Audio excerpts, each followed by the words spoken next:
아마 벤츠 차주가 아닌 사람들은 와 이게 진짜 뭐하는 거지? 이런 반응을 보이실 수도 있습니다. 그런데 사실 이 결과는 어떻게 보면 당연한 결과로 보이기도 합니다. 인천 벤츠 EQ 화재 사고 이후에 벤츠가 브랜드 이미지에 타격이 많이 간 건 사실이잖아요. 그런 동시에 판매량도 확 줄어들었을 것 같은데 이게 좀 반전이었습니다. 오히려 판매량이 늘었다고 하고요. 단순히 판매량이 늘었다 줄었다를 넘어서 분석하면 재밌는 포인트가 꽤 있습니다. 그래서 오늘은 인천 청라 화재 사고 이후로 벤츠 판매량이 어떻게 나왔는지, 그리고 이게 전기차 시장에는 어떤 영향을 줬는지 이런 이야기를 해보려 합니다.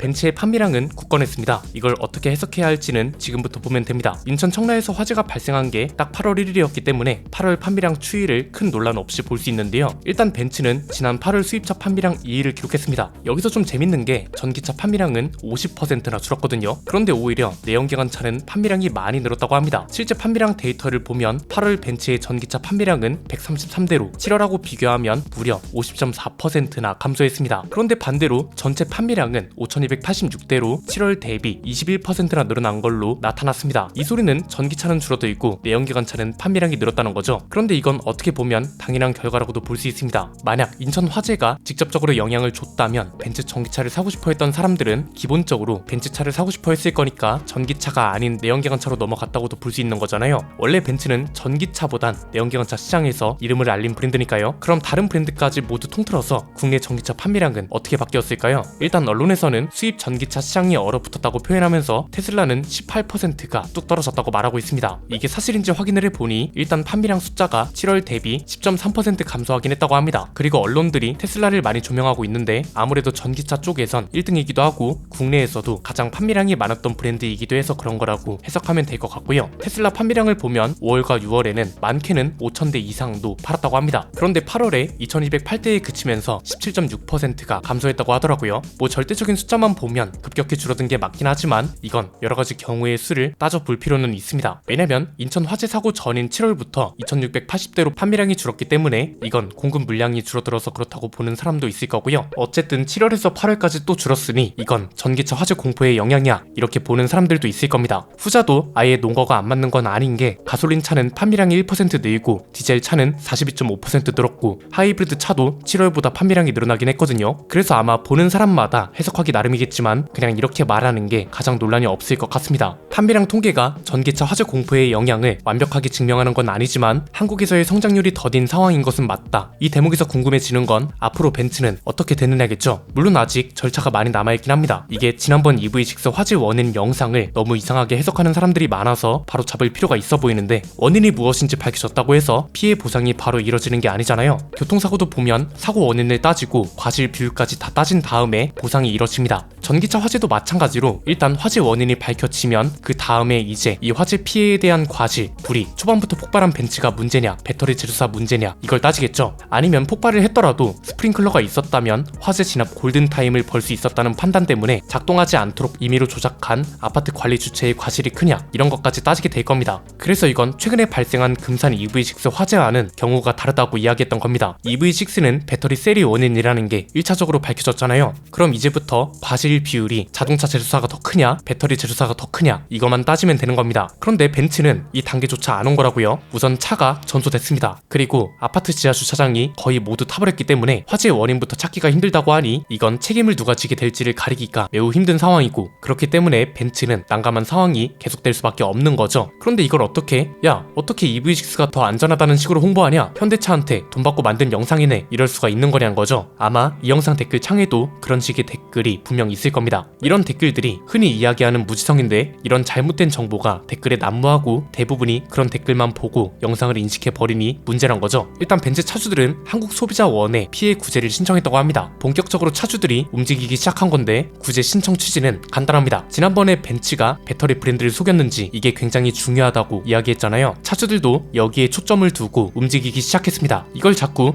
야 배터리팩 브랜드가 왜 중요하냐 중국산이든 국산이든 불난 게 문제지 이러는 사람들이 있는데 이건 핀트를 이상한 곳으로 가져가는 거죠. 전기차 화재를 해결해야 한다. 이건 모든 자동차 제조사와 배터리 기업들이 공통 과제인 겁니다. 말 그대로 기본 전제란 거죠. 다른 브랜드의 전기차 화재가 다른 점은 예컨대 원인이 밝혀져요. 자동차 제조사는 A라는 곳이고 배터리 제조사는 이미 알려져 있던 B사래요. 그럼 이 둘이 책임 공방을 벌이면서 최종적으로 과실을 따지면 끝나는 일입니다. 그런데 이번 벤츠 화재 같은 경우는 화재의 원인과 책임 공방뿐 아니라 내연기관차로 치면 엔진만큼 중요한 부품의 브랜드를 벤츠가 속였다는 게 되고 있는 거잖아요. 내연기관차도 이랬으면 굉장히 큰 문제가 되는 겁니다. 만약 내가 산 차의 엔진이 BMW제로 알고 있었어요. 홍보도 그렇게 됐고요. 그런데 나중에 사회적으로 큰 사고가 났는데 알고 보니 BMW 엔진이 아니라 중국의 이름 모를 브랜드에서 수입해다가 장착한 걸로 밝혀졌대요. 이거랑 똑같다는 겁니다. 이것 때문에 파라시스 배터리와의 관계도 취재해서 알려드렸잖아요. 벤츠 지분을 가장 많이 가지고 있는 게 베이징 자동차 그룹, 두 번째로 많이 가지고 있는 게 지리 자동차 그룹. 이 중에서 베이징 자동차는 중국의 국영 기업이고 지리차 그룹은 민간 그룹입니다. 지리차와 파라시스 배터리가 전혀 관계가 없는 줄 알았으나 알고 보니 지리차 그룹과 파라시스가 합작 법인을 만들었고 이 중에 지리차 그룹의 자회사인 지리테크놀로지가 이 합작 법인의 지분 65%를 가지고 있다고 했죠. 여기서 또 문제는 뭐냐? 이 둘 사이에 공급 계약이 있는데 이 부분이 좀 이상하다는 거였습니다. 당시에 국내 배터리 기업들도 벤츠에 배터리 공급을 하기 위해 경쟁에 참여했는데 탈락했습니다. 찾아보니까 그럴 만한 이유가 있는 것 같다고 짚어드렸었는데 당시 나온 기사를 그대로 인용해드리겠습니다. 지리 테크놀로지 및 그 지배하는 자회사 및 지리 상용차 그룹은 파라시스 혹은 합작사가 생산하는 EV 배터리를 우선 구매하는데 매년 구매량이 그 수요량보다 80%를 밑돌지 않는다. 즉 지리차가 아무리 많은 배터리가 필요해도 그중 최소 80%는 반드시 파라시스로부터 구매해야 한다. 거의 독점적인 공급 협의에 가까움. 그럼 이 대목에서 합리적인 의심이 가능해지는 겁니다. 그럼 이건 결국 지리차 그룹이 파라시스 배터리를 많이 팔아줄수록 서로 윈윈이란 거네. 지리차 그룹이 지분을 보유하고 있는 자동차 회사 중에 글로벌 회사는 벤츠네. 그럼 벤츠에 이 배터리를 장착해서 판매한다면 판매량도 보장받을 수 있고 시장 반응이 좋으면 파라시스라는 브랜드도 알릴 수 있는 거네. 얘네 입장에선 꼭 먹고 알 먹고를 노리고 일부러 그랬던 건가? 이렇게 의심할 수 있다는 거죠. 우리가 이번 사태를 통해 얻을 수 있는 교훈은 간단합니다. 크게 세 가지인데요. 첫 번째는 전기차 화재에 대한 공포는 통계 자료만으로 해소할 수 있는 게 아니라는 걸 다시 한번 알 수 있는 겁니다. 지난번 영상에서도 이야기했듯 사람들은 과학적 입증 자료나 통계 숫자만 가지고 판단하지 않습니다. 기후변화와 관련해서 정치인들의 말을 더 많이 듣고 판단하는 것과 비슷한 거죠. 이게 나쁘다는 게 아니라 당연한 겁니다. 대다수의 소비자들은 전기차에 대한 전문 지식이 없고요. 배터리에 대한 전문 지식도 거의 없습니다. 이 상황에 전문가 검증도 필요하다는 말까지 나오고 뉴스에서는 항상 불타는 전기차 화면을 보여주니 공포감이 생기는 건 당연한 거죠. 문제는 그 공포를 확대 조장하는 책임도 분명 있다는 건데 이건 자세히 다룬 영상이 있으니 참고해 주시면 될 것 같고요. 두 번째는 자동차나 배터리 제조사들도 새로운 차원의 마케팅이 필요하게 됐다는 겁니다. 자동차나 배터리 제조사들이 지금까지 주장해왔던 게 뭔가요? 전기차 화재 공포는 과장된 겁니다. 전기차 화재는 실제로 더 적습니다. 전기차가 더 안전합니다. 이거죠. 수학적 통계, 과학적 입증, 오케이, 알았다 이겁니다. 그런데 제조사들도 충분히 이미 퍼져버린 공포와 전기차에 대한 거부감을 이 자료만을 가지고 해소할 수 없다는 걸 알고 있을 겁니다. 사람들이 원하는 건 뭐라고 했나요? 내연기관차보다 화재 비율이 낮다고? 그래, 알겠다 이거야. 그런데 우리가 무서운 건 화재가 발생했을 때 실제로 내연기관차보다 더 위험한 게 맞는지, 불 끄기가 정말 쉬운 건지, 불이 나더라도 확산되는 걸 막아주는 기능은 얼마나 잘 되어 있는지, 사고가 났을 때 안전하게 탈출할 수 있는지 이런 게 중요하다니까. 이런 게 해결된다? 그럼 전기차를 사지 않을 이유가 없지. 이런 거라고 했죠. 이미 잘 알려진 것도 있고 그렇지 않은 것도 있기 때문에 저는 이번 사고들을 계기로 자동차 배터리 기업들이 주장하는 대로 전기차가 더 안전하고